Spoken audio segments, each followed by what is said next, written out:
Effing wow. This is Larth with LarthMedia. This is my initial reaction to The Batman 2022, directed by Matt Reeves, starring Robert Vampires That Sparkle Pattinson, Zoe Kravitz, Colin Farrell. The list goes on. John Turturro. Great cast. Great effing movie. Oh my god, I'm overwhelmed right now. I don't remember the last time I was that engaged and that just on the edge of my seat for basically the entire film. The film is 3 hours and it just keeps going and going and going. It just doesn't let up. I'm gonna keep spoilers out of this, just initial reactions. It's effing awesome. I'm sure I'm very reactionary right now, but I'm comfortable in saying that it's better than all the Nolan movies. As a movie, as a Batman movie. Having said that, I think we have to thank movies like The Dark Knight to getting us to this point where a comic book movie can be this. Movies like The Dark Knight, Logan, Joker, which is, definitely less of a comic book movie, just has a comic book character in it. I said that once on Twitter where I said the Joker is not a comic book movie, it just has a comic book character in it. And I stand by that. I got blasted on Twitter for that, by the way. But enough about my problems. I'm overwhelmed. I don't know what to say. Robert Pattinson, the whole cast was great. Everybody was great. Zoe Kravitz was great. Okay, Batman and Catwoman has always been a great dynamic in the Arkham games and going back to the 90s animated series. Just that dynamic of, they want each other. Of course, Selena Kyle is far more flirty than Batman because, he's Batman. But just that idea that she's always on the edge of like being a straight up criminal, but she also wants to help people. She has people she cares about. And that dynamic just works so fucking well in this movie. There I go, F-bomb. Who cares? I'm soldiering forward. Oh, corruption.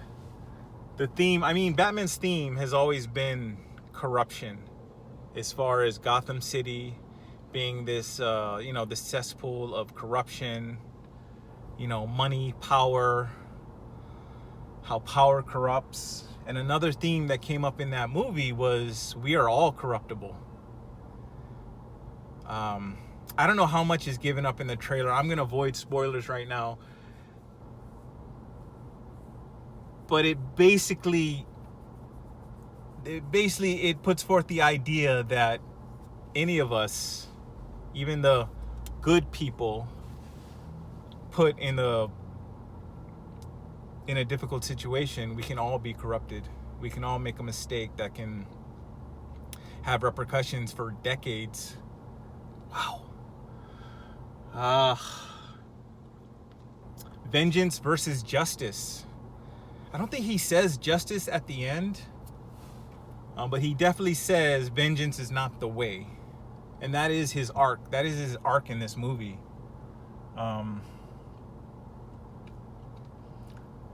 this is a young, angry, freaking borderline unhinged. Of course, that's always been the thing with Batman, just how much is he just crazy, just twisted by his childhood trauma. And how he's delved into the criminal world. Jeez, I'm still. But that was his arc. Saying that the way I took it was he went from vengeance and fear to justice and hope. I once heard it said, I think it was probably in a movie, where someone said, vengeance is not justice. Justice is not about vengeance. Justice is about harmony. And that idea basically means that in a just society, there's certain things that we do not tolerate and that people will be punished for. But it's not vengeance. Obviously, when something happens to someone and it's terrible, they want vengeance. That's a normal human emotion, a normal human reaction. Jesus. So much to process. There's stuff that I was about 20-30 minutes in. I was actually planning on recording a review. I was going to record a podcast episode for my podcast and, review this movie. About 20 to 30 minutes into this movie, I was like, no, I'm going to watch this movie at least one more time before I review it. There's so much to take in. Like I said, nearly 3 hours. And the last time I remember watching a movie that long and just forgetting about the time was The Dark Knight. Because that movie was, 2.5 hours long. Highly recommend. I mean, if you're a Batman fan, you probably saw it already. I'm the latecomer as far as that's concerned. Jesus.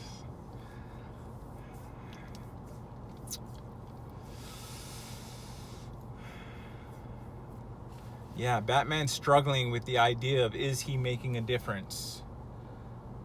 And at the end, he realized he is, but not in the way that he intended. And that, again, is part of his arc as a character.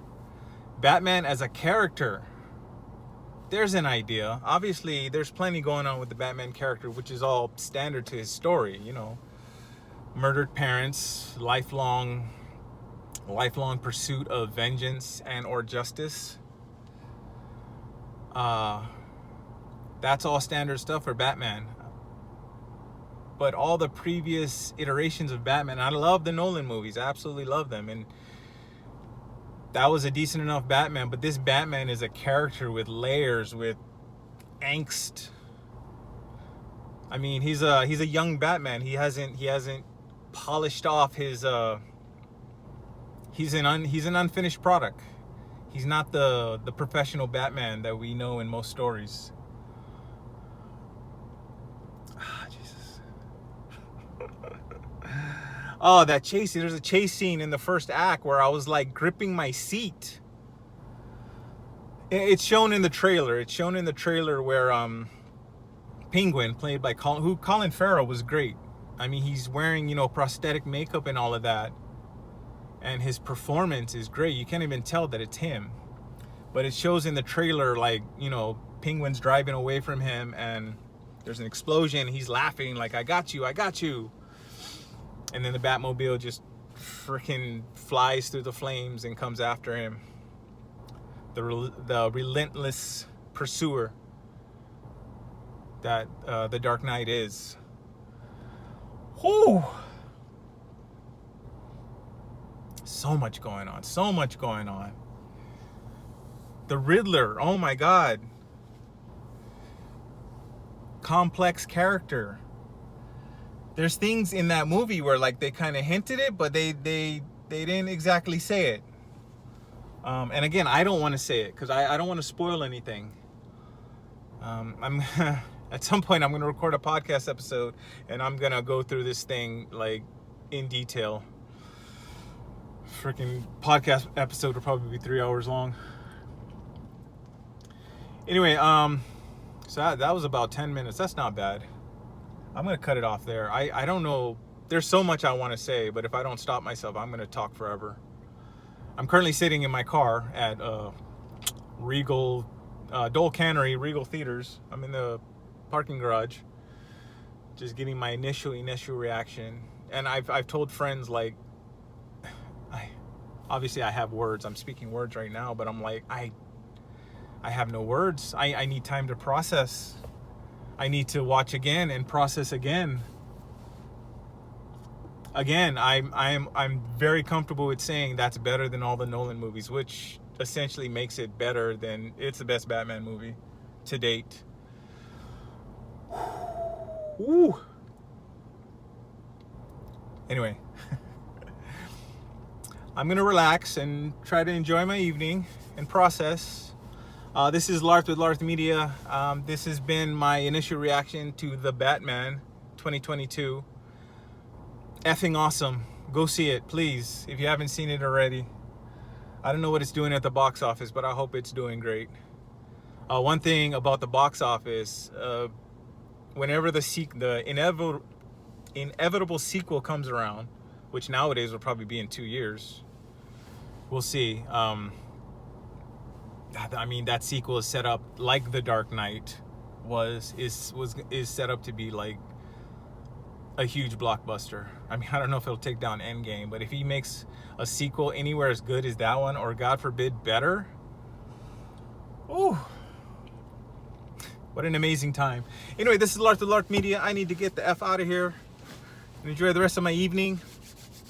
Watch The Batman. It is freaking awesome. This is LarthMedia out.